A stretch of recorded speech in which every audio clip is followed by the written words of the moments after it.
Hello children, welcome to the session. So in the last class we studied about what are materials and objects, right? And then we studied about what are these objects are made up or things are made up of and the matter. Let us have a small recap on what we have learned in the last class. So we studied the difference between materials and objects. Right, children? So, what is the difference between the materials and the object? Using materials, we can prepare some objects, and with objects, we cannot prepare any materials. This is the main difference between materials and the object, right? Materials can be used to make objects or things, and things cannot prepare the materials. Again, the materials cannot be made using the objects. That is the difference between materials and the objects. And then children, we studied that several materials can be used to prepare an object. Yes, several materials, like for example, I'm uh, making a chair, right? To prepare a chair or to make a chair, I can use wood as well as plastic as fiber, right? Anything, any material can be used to prepare an object. And then one object can be made of several materials. As I told you, an object can be used, one object can be made using several materials. Also, several materials can be used to make an object. For example, a beaker. See, this is a beaker. It can be made of purely glass, or it can be combined with the ceramic or the acrylic to make it more colorful. I can combine or compose three or more materials to make an object. Right, children? Now, next it is the matter. We studied about matter. What is matter? Anything that occupies the space and has a mass. Yes, anything that occupies the space and has mass is called matter. So what is matter made up of? Matter is made up of small particles called atoms. We studied the difference between the atoms, the molecules, right, children? So atoms, what are atoms? Atoms are the smallest particle present in the matter, right?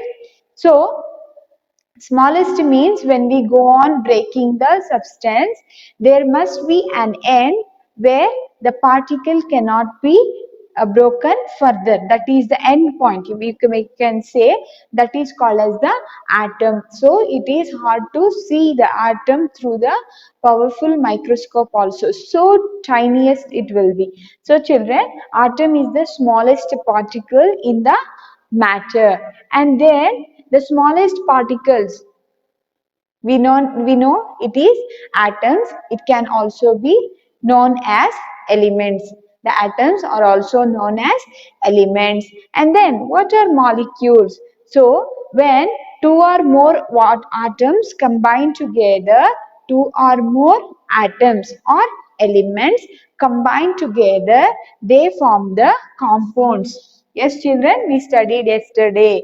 Example, we gave for atom or iron atom, gold atom, hydrogen, oxygen, any you can take, the atoms, the smallest particles. And then when two or more atoms combine together, for example, we took water. Water, you know, we call it as H2O. What is H? It is hydrogen, and O is oxygen. So two molecules of hydrogen, H2O. H2O, we can symbolically it is represented as H2O. So we can find two different atoms there. One is hydrogen and another is oxygen. So here two atoms have combined to form a compound, right? So the smallest particle in the compound is called as the molecule. So when water, the smallest particle of water will be the water molecule. Got it, children? Now, so we also studied that there are 118 different elements found in the around us. So 92 are naturally occurring elements, and then the rest of it, the 26 elements are prepared artificially in the laboratories by the scientists. So this is what we studied yesterday, and next let us study about the classification. So classification of matter. What do you mean by classification? Classification means it's a grouping. Classification is nothing but grouping. So for example, we group you as, you can be grouped as class wise. In the school, all the students have been grouped class wise, right? First standard, second, third, fourth, these classification, it is made according to your age, right children? And also again we can classify you in the classroom as boys and girls, right? So this is one type of classification. And when we look around ourselves, we can find so many millions of things around us, right? So few may be the living things and few may be the non-living things, right children? So we cannot say as classify the groups as living things or non-living things. It is not limited to living things and non-living things. Let us study more about it, right children?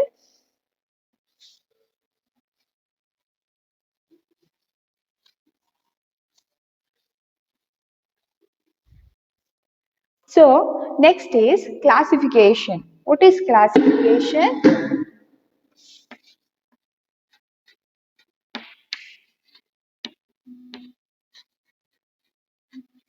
Classification can be also called as grouping.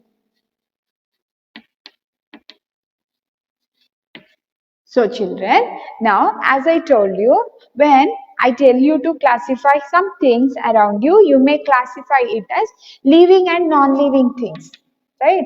Living and non-living things.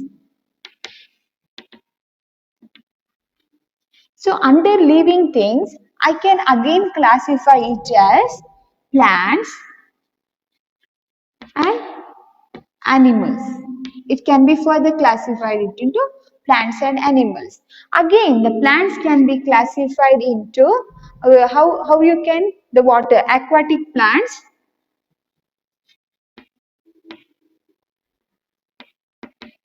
and terrestrial plants.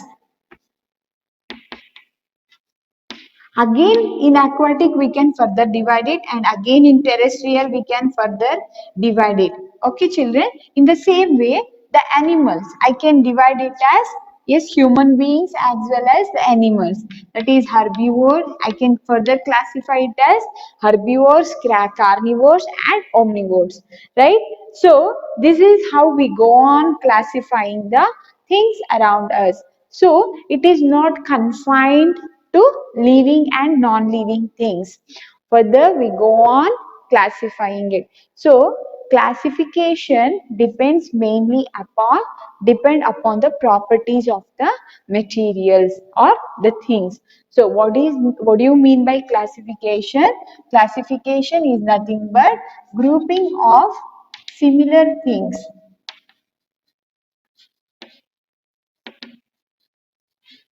Grouping of similar things is known as classification. So grouping together the things which have similar properties is called classification, right children?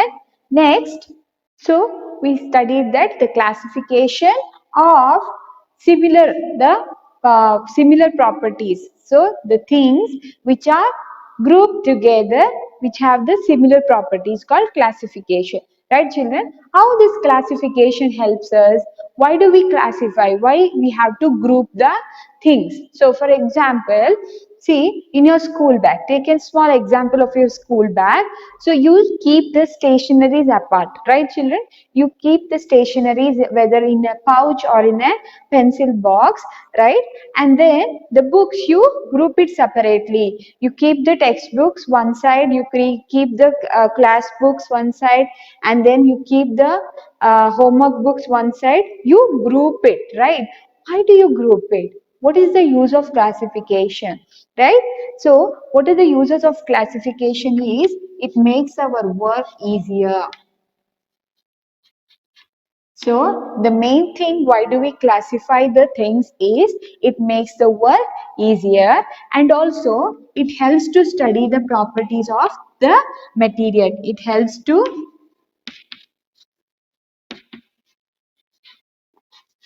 study the properties of materials.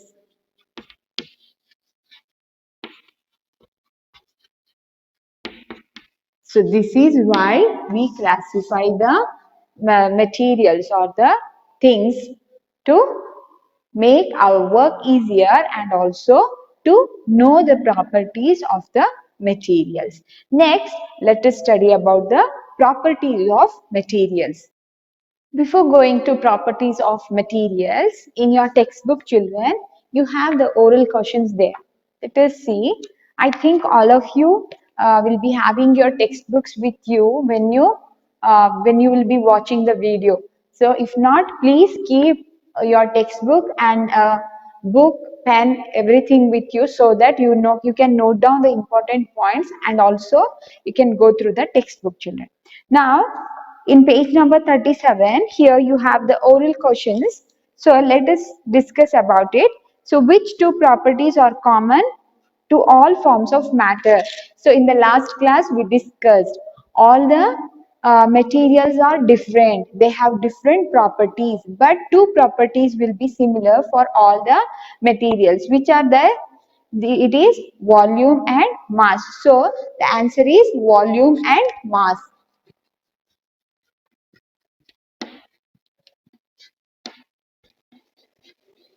Right, children? See, all the materials are different. They have different properties, but it will be having some volume and also it will be having some mass. So these are the two properties which are similar for all the materials. Next, or matter. Now, name two things that are matter and two that are not matter. So, I told you everything around us, even our body, the bones, the flesh, the blood, everything is matter. Yes, what is not matter? Give two examples for matter and not matter, which is not a matter. So, I told you yesterday, so in the last class, children, we discussed what is matter and what is not matter. So two example, anything you can give. The chair or any car also you can give the example for matter. Everything is matter. And which are not matter? That is, one is feeling, feelings. See, for example, if you are sad, you cannot show your feeling there. You can feel it, right? It doesn't occupy any space or it doesn't have any mass, so it is not a matter. And then the signals, as I told you, the TV, radio, they can be the matter, but the signals they get, it is not a matter. And also the light from sun, the heat, the sound, everything. So these are not the types of kind of matter. These are the types of energy we said, right, children? So this is the answer. The matter, anything you can give example that the things see around you. The not matter, that is the feelings or signals. And then the third question is, what is the smallest particle of gold and water? They had given. What do we call the smallest particle of gold? It is a single atom. Single atom. What do we call them? We can call them as element, right, children? Element.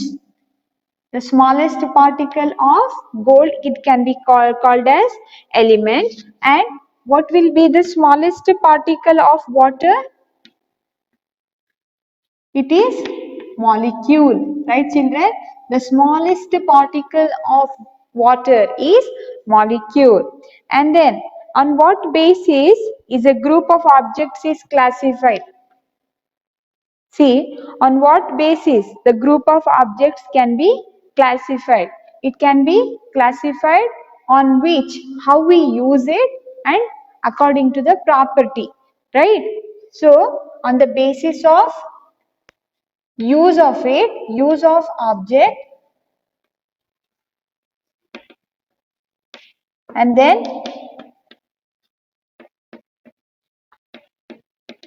properties of materials. On the basis of this, the objects are grouped. And next, can you classify a group of objects which have exactly similar properties? Yes, we can, because even though they have similar properties, it can be classified. Few properties will be similar, but the appearance or the next we are going to discuss about it, it will be different. So we can classify the group of objects which are having similar properties as well. So children, write down in your textbook and just go through the textbook once when after we complete the video session, right? So that you can get a clear picture of what you have studied in the class. Got it, children? So complete this in your textbook after the class completes. Next, so when we are studying about the properties of materials, so what do you mean by properties of materials? Let us take a piece of chalk here. So how does it look? Yes, it has some size, it has some shape, it has some color, right children? So the properties of matter or material, it mainly depends upon the size, shape, color, texture and smell. Okay, so what is the size? It is very small now. The size, the shape, the and then the color of the object, and then the texture is nothing but hard or soft or rough or smooth. So it is very smooth. The texture of the chalk piece is very smooth, right? And then whether it is hard or soft, it is neither hard or soft, it can be breakable. Now the smell, does it have any smell? No, but few things will be having the smell. The apple, the orange, it will be having some smell, right? So that these are all the properties of materials: the size, shape, color, texture and smell. According to the properties of the materials, we prepare the objects. For example, I have to prepare the utensils. So, it should have some properties, right, children? So, to prepare an utensil, it should have some properties, like it should be the good conductor of heat. Further, we are going to study about the conductor, good conductor and the bad conductors in the next chapters. So, good conductor means it absorbs the heat. Okay, so utensils can be made up of steel or aluminium or indolium we say. Aluminium nowadays we are not using. Now, the steel utensils can be used, yes, but I cannot prepare the utensils made up of wood. Why? Wood will catch the fire, right children? So it cannot be used to prepare the food. In the same way, the pen you write, the simple example I'm taking, the pen you write, it will be made up of plastic, right? The outer coating, it will be made up of plastic. Why it is not made up of glass? Because the glass is breakable. We cannot use it. So children, the objects can be made or prepared by studying the properties, and also we should see that for what it can be prepared. Yes, after studying the properties of the matter or the materials, we see that which thing or object can be prepared by it. It is of what use, then only we prepare the objects. Got it children? Next, according to it, the properties of materials, let's study about the appearance. What do you mean by appearance? How do it look? The outer appearance, how does it look? For example, the cloth looks different from the paper, and paper looks different from the wood. Wood is different from the aluminium. Aluminium looks different from copper. So it is the appearance. Appearance wise also we can classify the things. Classify the things. So appearance means how does it look? On looks, we can classify the groups. And next comes the luster. What do you mean by the luster? Luster means shining. For example, see, this is the steel plate. Steel plate. Does it have the luster?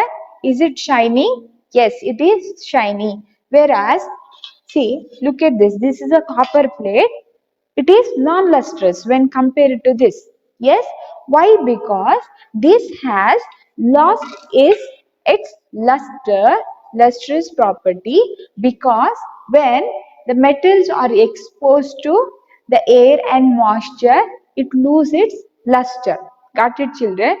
So again, when we rub this copper plate, so when they rub this copper plate using the sandpaper, when we rub this, again the luster can be found here, right? So it can be, again the luster can be brought back when we use the sandpaper or wash it cleanly using some the shiny, which we get shining from it. Okay, so this is lustrous and non-lustrous. So depending upon the luster of the things or the materials, the objects can be classified. Yes, it can be classified. And next comes the texture. What do you mean by texture? I told you whether it is soft, hard, or soft, smooth, or rough. So based on the texture also, the matter or the materials can be classified. It can be grouped. For example, children, the texture, hard or soft. For example, the tools. The tools will be made up of metals, right? I cannot prepare the metals of rubber. Why? The rubber is very soft. The tools cannot be made up of rubber because it is very soft, and we need the metals to prepare the tools, because we need the tools has to be hard, right?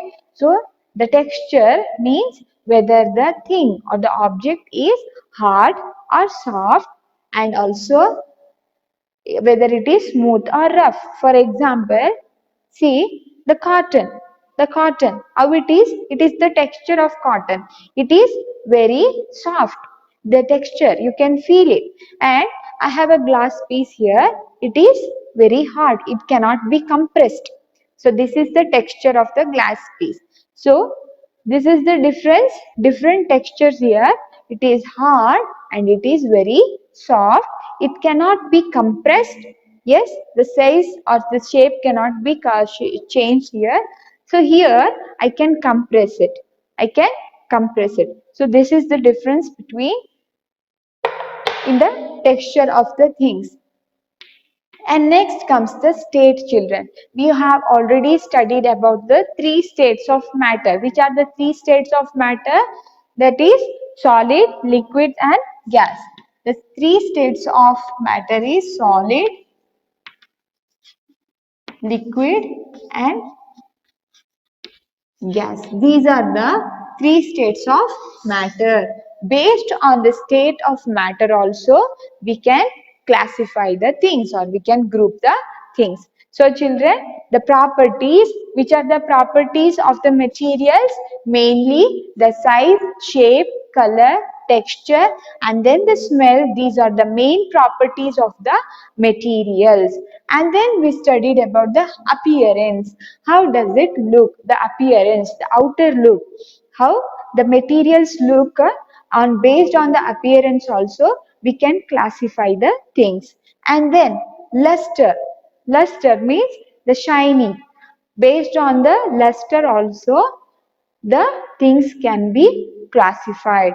And then the texture. Texture, it is hard or soft and then smooth or rough. And then comes the state. The state, it can be classified into solid, liquid and gas. and based on the state also the materials can be classified. So for example children, the texture, I told you the material, the properties of materials are the objects can be prepared on the properties of materials, but we have to look into the use of it, right? For example, see, the scale can be prepared differently, right? The scale can be made up of plastic, the scale can be made of wood, or the scale can be made up of steel. So how do we use it? It depends upon it. See here, the steel scale, it can be bent, right children? It can be bent. But the plastic scale, the plastic scale, it cannot be bent. If I force it to bend it, it will break down, right? So it is hard and rigid. The plastic is hard and rigid, whereas the steel scale, it can be bent. It is soft. Yes, it is soft. And then the scale here, the wooden scale, it is also very hard and rigid. You cannot bend it, or you can fold, you cannot fold it, right? So these are the properties of the objects. Why I am telling you is, we always prepare the objects based on which the use of it. How do we use the object? Based on it, we select the materials to prepare it. Got it children? Now let us study more about the state of matter, that is solid, liquid and gases. We all know that the molecules in solids are very tightly packed.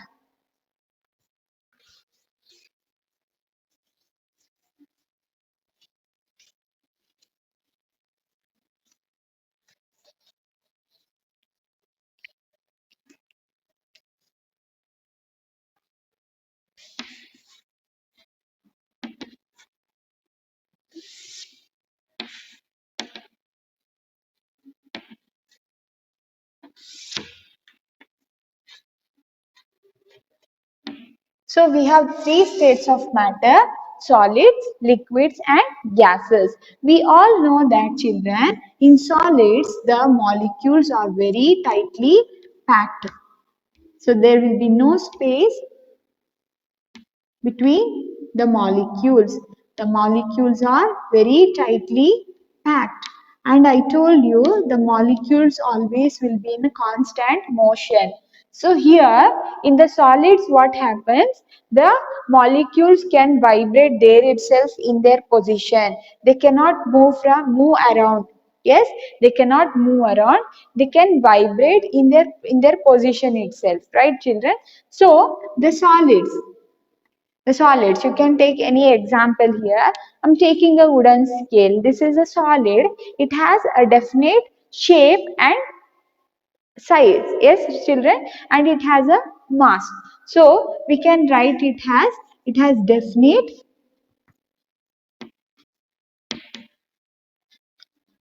volume, and it has definite mass, right? The shape, the solid, it has some definite shape and it has some mass also. So here the molecules in solid are tightly packed, and the molecules can vibrate there itself in their position, and the molecules are attracted to each other. The attraction between the molecules is very high in the solids, so the molecules are very tightly packed. Okay children, now let us study about the liquids. In liquids the molecules are less tightly packed.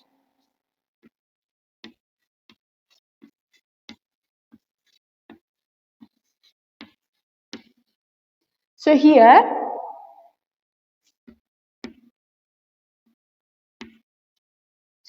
children, the molecules as in the liquids are less tightly packed, they can move around. The molecules can move around here. So they can move as it is not tightly packed. So the attraction between the molecules are less when compared to the solids. And then it has definite volume.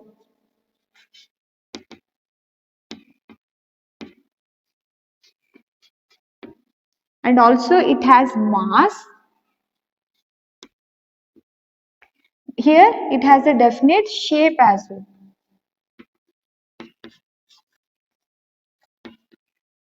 Do the liquids have a definite shape?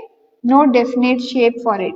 It will take the shape of the container it has been used to keep it. No definite shape. Yes, children, see here the water. The water is liquid here, liquid, and it has taken the shape of the beaker here.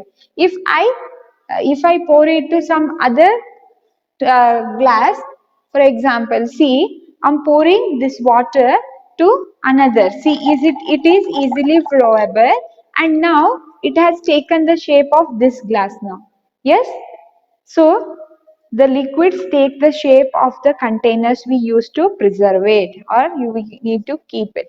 So it doesn't have any definite shape, but it has a definite volume. See, volume means what? The amount of space it has occupied. It has occupied some space, right?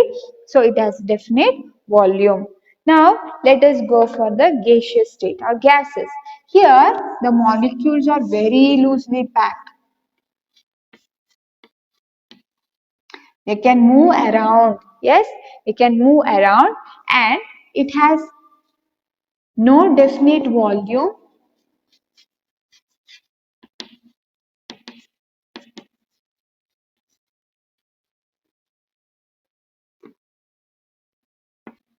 It has some mass, and then no definite shape for it.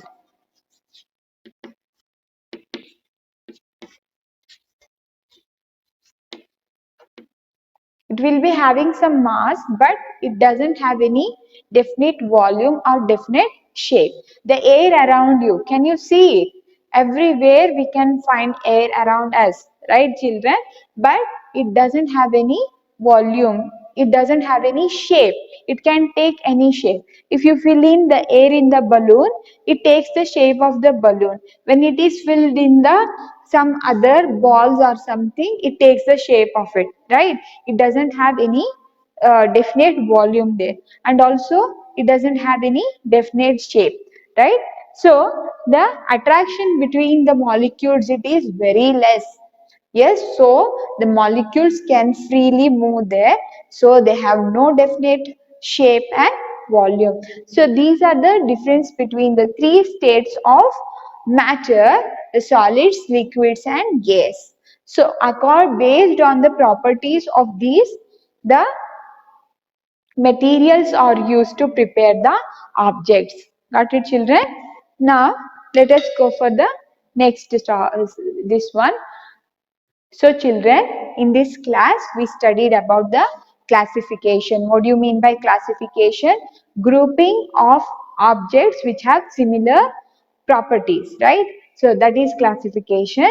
And next we studied about the properties of materials. Under properties of materials, the main properties of materials are its size, shape, and then the smell, the texture, everything, the color. These are the main properties of the materials. And then also we studied about other properties like appearance, like texture, luster, and then the state.